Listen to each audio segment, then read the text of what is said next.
भारत के कॉलेज और विश्वविद्यालय आज भले ही विश्व के टॉप शैक्षणिक संस्थानों में शामिल न हो, लेकिन एक समय ऐसा भी था जब यह देश विश्व में शिक्षा का प्रमुख केंद्र हुआ करता था। भारत में ही दुनिया का पहला आवासीय विश्वविद्यालय खुला था, जिसे हम नालंदा विश्वविद्यालय के नाम से जाना जाता है। प्राचीन नालंदा विश्वविद्यालय की स्थापना गुप्त काल के दौरान 5वीं सदी में कुमार गुप्त प्रथम ने किया था। इतिहास के अनुसार सन 1193 में बख्तियार खिलजी के आक्रमण के बाद इसे नेस्तनाबूद कर दिया गया था। आक्रमण के दौरान यहाँ पर आग लगा दी गई थी।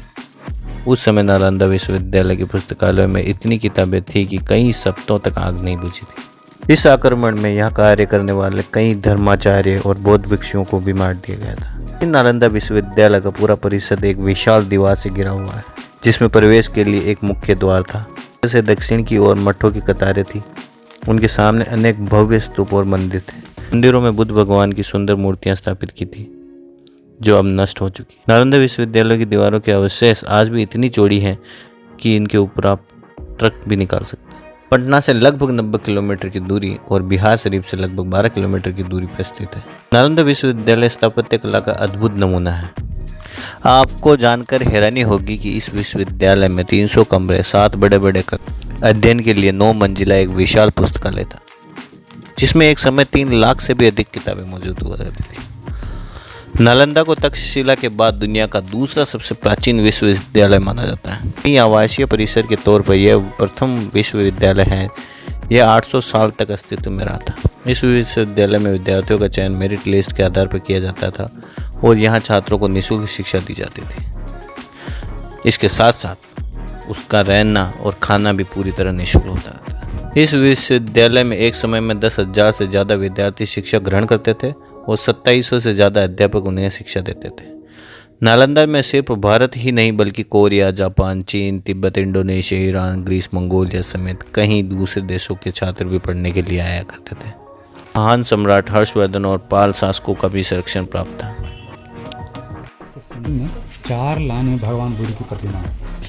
पहला जो लाइन है ऊपर का, वो भगवान बुद्ध का उपदेश मुद्रा है। दूसरा लाइन भूमि स्पर्श मुद्रा, तीसरा ध्यान, और सबसे नीचे का लाइन अभय मुद्रा। इतिहास के अनुसार नालंदा विश्वविद्यालय में एक धर्म गुंज नाम की एक लाइब्रेरी थी।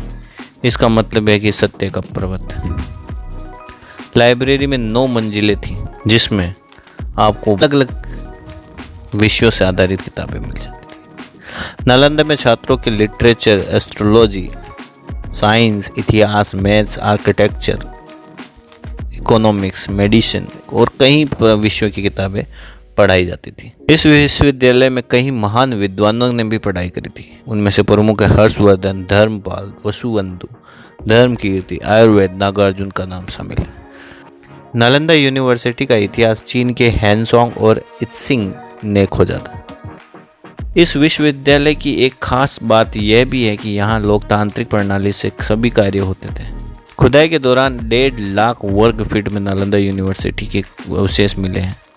ऐसा माना जाता है कि यूनिवर्सिटी का 10% हिस्सा ही अभी तक खोदा गया है।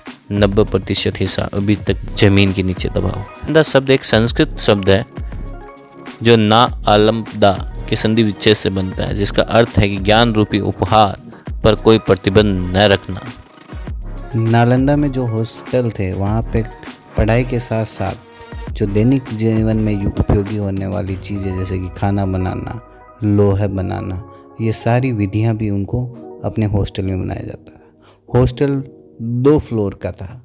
इसके साथ साथ यहाँ पे बहुत सारे बौद्धिक मंदिर थे और बौद्ध भिक्षुओं के लिए अलग से ध्यान लगाने के लिए आसन बनाए गए हुए थे। नालंदा जो कि राजगीर के पास में है, यहाँ से कुछ ही दूरी पर भगवान महावीर स्वामी का भी जन्मस्थली है। इस चैनल को लाइक करें, सब्सक्राइब करें। धन्यवाद।